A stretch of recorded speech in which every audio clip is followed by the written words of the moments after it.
4 de junho de 1942, 10h24 da manhã.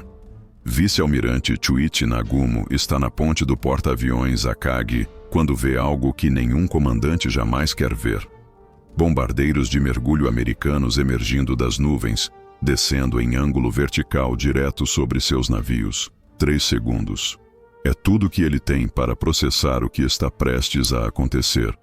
3 segundos para entender que tudo está acabado. O convés de voo do Akagi está repleto de aeronaves abastecidas e armadas. Os hangares abaixo lotados com mais aviões, bombas empilhadas, torpedos prontos, linhas de combustível abertas. É o pior momento possível para ser atacado. Os americanos escolheram exatamente esse momento. A primeira bomba atinge o convés bem no centro. A explosão desencadeia uma reação em cadeia. Aeronaves explodem, combustível incendeia, torpedos detonam.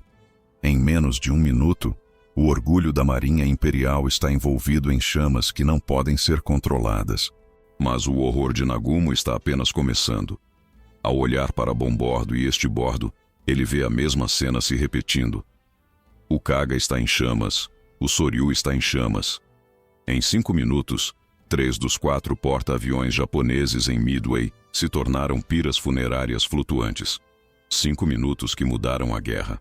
Nagumo permanece na ponte por quase 2 horas, enquanto o navio queima ao seu redor. Oficiais imploram para que transfira sua bandeira para um cruzador. Ele não se move. Simplesmente fica ali, observando a destruição, como se não conseguisse processar a magnitude. Finalmente, quando as chamas se aproximam demais, oficiais fisicamente o carregam para fora da ponte. Do convés do destroyer, Nagumo assiste o Akagi queimar até a noite. Nas primeiras horas de 5 de junho, destroyers japoneses disparam torpedos no casco em chamas, afundando-o. Testemunhas dizem que lágrimas corriam pelo rosto de Nagumo, mas ele não fazia um som. 6 meses antes, em dezembro de 1941, Nagumo havia comandado a mesma força de porta-aviões que atacou Pearl Harbor. Aquela operação havia sido um triunfo tático. 8 navios de guerra americanos afundados ou danificados. Mais de 200 aviões destruídos. O Pacífico parecia pertencer ao Japão. Nos 6 meses seguintes, a força de Nagumo devastou tudo em seu caminho. Atacou Darwin, na Austrália. Afundou navios britânicos no Oceano Índico. Apoiou invasões através do Sudeste Asiático. A primeira frota aérea japonesa era considerada a força naval mais poderosa que já existiu. Mas essa sequência de vitórias criou algo perigoso. Complacência. Oficiais japoneses começaram a acreditar que eram invencíveis, que o treinamento superior japonês, o espírito Yamato, a experiência de anos de combate, tudo isso significava que o Japão não podia perder. Os americanos eram vistos como fracos, mal treinados, sem vontade de lutar. Essa arrogância infectou o planejamento da Operação Midway. O almirante Isoroku Yamamoto planejou Midway como uma armadilha. Atacar o atol, forçar a frota americana a responder e então destruí-la em uma batalha decisiva. Após 6 meses de derrotas, a opinião pública americana forçaria o governo a negociar. A teoria era perfeita. No papel, o plano tinha uma falha fatal que Yamamoto não conhecia. Os americanos haviam quebrado os códigos navais japoneses. Criptanalistas americanos estavam lendo comunicações japonesas quase em tempo real. Sabiam que o Japão planejava atacar algo chamado AF. Um estratagema inteligente confirmou que AF significava Midway. Pearl Harbor enviou uma mensagem em código aberto dizendo que o sistema de água de Midway estava quebrado. Dias depois, inteligência japonesa relatou que AF tinha problemas de água. Confirmado. O almirante Chester Nimitz posicionou seus porta-aviões para emboscar Nagumo. Enterprise, Hornet e Yorktown se posicionaram a nordeste de Midway, esperando. Nagumo não fazia ideia de que os americanos estavam lá. A inteligência japonesa havia assegurado que nenhum porta-aviões americano estava na área. Essa falha de inteligência seria catastrófica. Na manhã de 4 de junho, Nagumo lança sua primeira onda contra Midway. 108 aeronaves decolam ao amanhecer, bombardeando instalações na ilha. O ataque causa danos significativos, mas não destrói as defesas. O líder da missão, ao retornar, recomenda um segundo ataque. Nagumo enfrenta uma decisão crítica.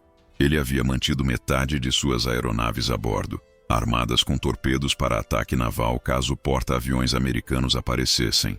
Agora, com o líder recomendando outro ataque a Midway e nenhum sinal de navios americanos, Nagumo ordena que essas aeronaves sejam rearmadas com bombas terrestres.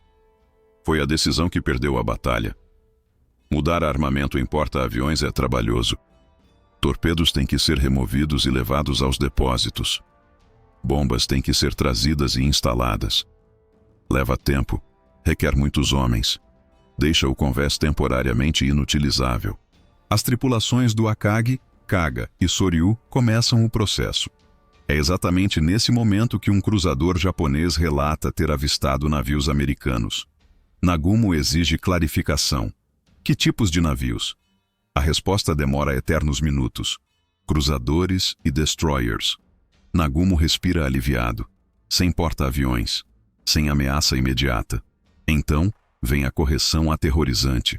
A força inimiga aparenta incluir um porta-aviões. Nagumo congela. Um porta-aviões americano. Aqui. Agora. Suas aeronaves estão no meio do rearme. Metade da força aérea ainda está retornando do ataque a Midway, precisando pousar, reabastecer, rearmar. Ele está completamente vulnerável. Ordena que o processo seja revertido. Tirem as bombas. Reinstale os torpedos. Preparem-se para ataque naval. Mas agora as tripulações têm que desfazer tudo. E a primeira onda está chegando, precisando pousar antes que o combustível acabe. O timing não poderia ser pior. Aviões abastecidos lotam os convéses. Bombas estão empilhadas nos hangares, enquanto torpedos são trazidos de volta. Linhas de combustível abertas, enquanto aeronaves reabastecem. Os porta-aviões japoneses são bombas flutuantes esperando para explodir. É exatamente nesse momento que os bombardeiros de mergulho americanos chegam. A confusão havia sido causada, ironicamente, pelos próprios ataques americanos anteriores. Bombardeiros torpedeiros americanos de Midway haviam atacado mais cedo e foram massacrados. 35 bombardeiros Devastator do Hornet atacaram. 34 foram abatidos. Um sobreviveu. Do Enterprise, 14 atacaram. 10 foram abatidos. Do Yorktown, 12 atacaram. 10 foram perdidos. Foi um massacre. Pilotos americanos voaram direto para as baterias antiaéreas e caças zero, morrendo aos montes sem conseguir um único acerto. Oficiais japoneses observaram com uma mistura de admiração pela coragem e desprezo pela execução tática. Os americanos estavam se suicidando inutilmente, mas esses ataques suicidas cumpriram um propósito crítico que ninguém planejou. Trouxeram os caças zero para baixa altitude, perseguindo os torpedeiros. Quando os bombardeiros de mergulho chegaram, em alta altitude, não havia caças para interceptá-los. O céu estava limpo. Às 10h22, o tenente-comandante Wade McCluskey, liderando bombardeiros do Enterprise, avista a frota japonesa, vê os 4 porta-aviões, virando informação, convéses lotados de aeronaves. O alvo perfeito. McCluskey rola seu bombardeiro e mergulha. 37 Dauntless o seguem, descendo em ângulo de 70 graus. Simultaneamente, bombardeiros do Yorktown atacam de outra direção. 51 bombardeiros de mergulho, todos mergulhando ao mesmo tempo, sobre 3 porta-aviões. O Akagi é atingido por uma bomba, talvez 2, mas uma é suficiente. Explode no meio do convés, perfurando-o e detonando no hangar abaixo onde aeronaves abastecidas estão agrupadas. A explosão secundária é massiva. Aeronaves explodem. Combustível pega fogo. Torpedos começam a detonar. Em segundos, o interior do Akagi é uma fornalha. O Kaga leva 4 impactos diretos. 4 bombas de 500 libras explodindo em um convés lotado de aeronaves abastecidas. Testemunhas descrevem uma bola de fogo que envolve todo o navio. O Kaga afunda em horas, levando mais de 800 homens. O Soryu é atingido por 3 bombas. Como seus navios irmãos, tem o convés cheio de aeronaves preparando para decolar. As explosões transformam essas aeronaves em mísseis incendiários, espalhando fogo através de todo o navio. 5 minutos. 51 bombardeiros. 3 porta-aviões destruídos. Naqueles 5 minutos, o equilíbrio de poder no Pacífico muda completamente. Nagumo, evacuado do Akagi em chamas, transfere sua bandeira para o cruzador leve Nagara. De lá, assiste impotente enquanto 3/4 de sua força queimam. Apenas o Hiryu, posicionado longe dos outros, havia escapado. O capitão Tomeu Kaku, comandante do Hiryu, não espera ordens. Imediatamente lança todo o ataque que consegue reunir. 18 bombardeiros de mergulho e 6 caças decolam, seguidos por 10 torpedeiros e 6 caças. Essas aeronaves encontram o Yorktown e o danificam severamente. Bombas perfuram o convés. Torpedos abrem o casco. O Yorktown, já danificado no Mar de Coral, está morrendo. Mas o preço será alto. Aviões americanos rastreiam as aeronaves japonesas de volta ao Hiryu. No final da tarde, bombardeiros do Enterprise encontram o último porta-aviões japonês operacional. 4 bombas o atingem. Como seus navios irmãos, o Hiryu tem aeronaves abastecidas no convés. As explosões criam um inferno que consome o navio inteiro. O capitão Kaku permanece a bordo enquanto queima. Quando fica claro que está perdido, ele se amarra à ponte e afunda com seu navio. Sua última mensagem: mantenham-se firmes. Nós certamente venceremos, mas não venceriam. Em um único dia, o Japão havia perdido 4 porta-aviões de frota, mais de 240 aeronaves, aproximadamente 3.000 homens. Mais criticamente, havia perdido suas melhores tripulações. Pilotos que haviam treinado por anos, que haviam atacado Pearl Harbor, que eram os veteranos mais experientes da aviação naval japonesa. Esses homens eram insubstituíveis. O Japão poderia, eventualmente, construir mais porta-aviões. Levaria tempo, mas era possível. O que o Japão não podia substituir eram os pilotos. O programa de treinamento japonês era intensivo, mas lento. Produzia pilotos excepcionais, mas em pequenos números. Os Estados Unidos, em contraste, haviam expandido massivamente seus programas. Estavam produzindo milhares de novos pilotos a cada mês. Esses pilotos não eram tão bem treinados inicialmente, mas os números absolutos significavam que a América podia absorver perdas e continuar lutando. O Japão não tinha essa capacidade. Cada piloto veterano perdido em Midway era uma perda que nunca seria recuperada. E o Japão perdeu centenas deles em um único dia. Isso significava menos aviões defendendo o Japão. Significava frotas vulneráveis sem cobertura aérea adequada. Significava batalhas perdidas antes mesmo de começarem.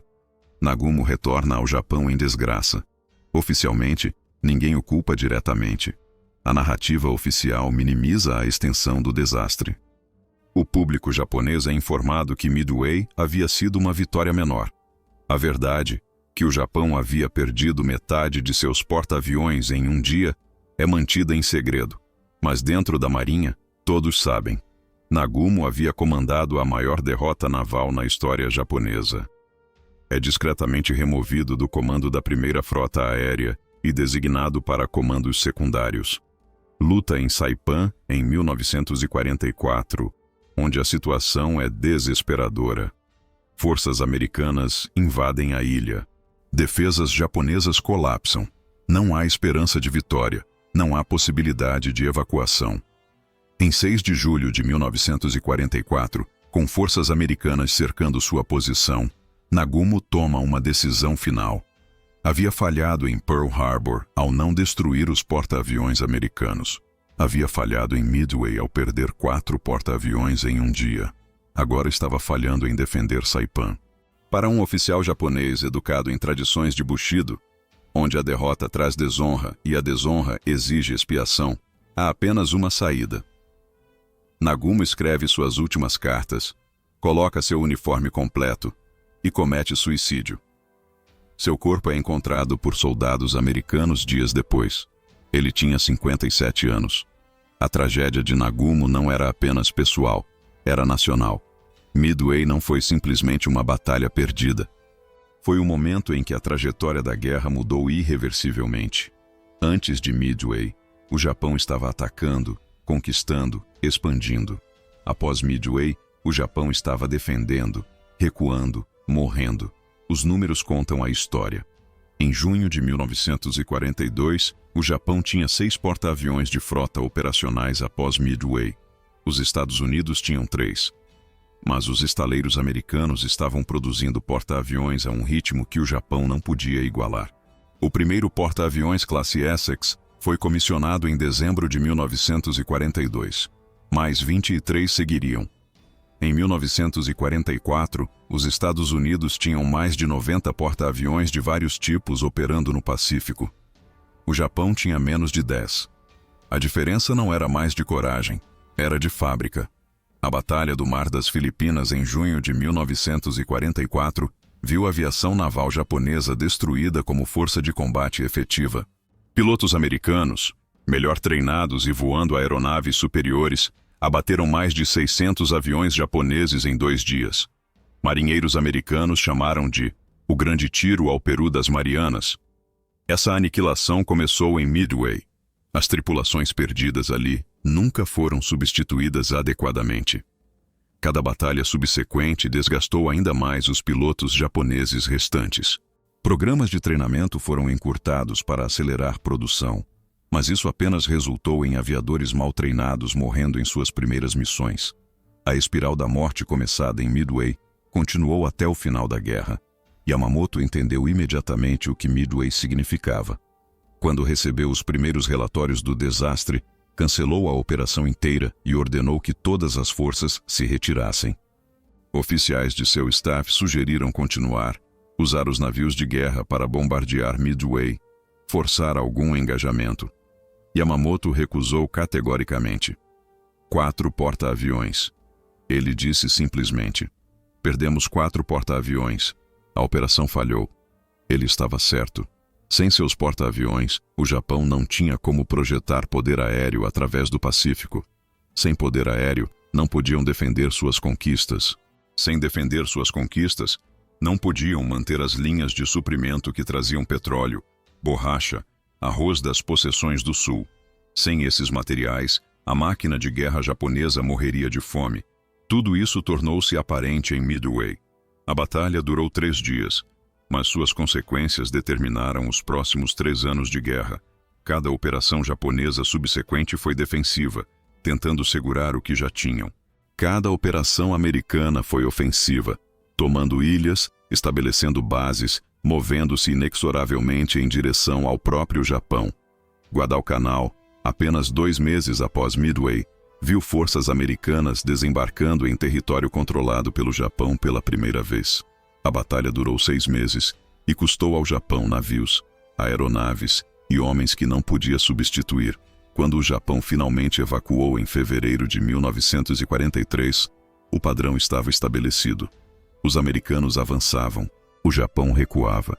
Tarawa, Kwajalein, Eniuetok, Saipan, Guam, Tinian, Peleliu, Iwo Jima, Okinawa, cada nome uma batalha uma derrota japonesa, cada derrota aproximando forças americanas do Japão. A máquina industrial americana, mobilizada para a guerra, produzia navios, aeronaves, tanques, armas em quantidades que atordoavam observadores japoneses. Para cada navio que o Japão construía, a América construía 5. Para cada aeronave japonesa, 4 americanas. Para cada piloto japonês, 3 americanos. A matemática do atrito era inexorável. O Japão estava lutando uma guerra que não podia vencer contra um oponente com recursos virtualmente ilimitados. Midway foi o momento em que essa realidade se tornou inegável. Nagumo viu tudo isso naqueles 5 minutos em 4 de junho de 1942. Quando os bombardeiros emergiram das nuvens, quando as primeiras bombas atingiram seus porta-aviões, quando as explosões começaram, ele soube. A guerra estava perdida. Não naquele momento, não naquele dia, mas eventualmente, inevitavelmente, matematicamente perdida. Passou os 2 anos seguintes lutando batalhas que sabia que não podia vencer, em uma guerra que sabia que estava perdida, para uma nação que se recusava a admitir a derrota. Quando finalmente tomou sua própria vida em Saipan, talvez fosse um alívio. Não precisaria mais assistir ao lento colapso do império que havia jurado defender. Não precisaria mais dar ordens que enviavam homens para mortes inúteis. Não precisaria mais fingir que havia esperança quando sabia que não havia. Midway destruiu o coração da Marinha Imperial, mas também quebrou algo em Nagumo. Ele nunca se recuperou daquele dia, daqueles 5 minutos quando sua frota queimou e ele não podia fazer nada além de assistir. O resto de sua vida foi simplesmente uma lenta marcha em direção ao fim, que começou em 4 de junho de 1942. A história lembra Midway como a batalha que virou a guerra no Pacífico. Isso é verdade. Mas Midway foi mais que isso. Foi o momento em que o Japão confrontou a realidade que havia tentado ignorar desde Pearl Harbor. Você não pode vencer uma guerra industrial contra um oponente com 10 vezes sua capacidade de produção. Você não pode substituir pilotos veteranos uma vez que se foram. Você não pode defender um perímetro de milhares de milhas com recursos limitados. Você não pode lutar a América e vencer através de puro espírito. A matemática não mente. E em Midway, a matemática disse ao Japão que a guerra estava perdida. Nagumo foi apenas o primeiro a realmente entender. A nação levaria 3 anos mais e 2 bombas atômicas para aceitar o que ele sabia naquele dia. Pearl Harbor não ganhou a guerra para o Japão. Garantiu que a perdessem. Se essa história de reviravoltas revirou sua cabeça sobre o que realmente aconteceu no Pacífico, se inscreva no canal agora. Deixe um comentário. Você acha que Nagumo tinha alguma chance de evitar o desastre? Havia uma decisão, um momento, onde tudo poderia ter sido diferente? E não perca o próximo vídeo recomendado. Aperte o botão de inscrever. A próxima história começa agora.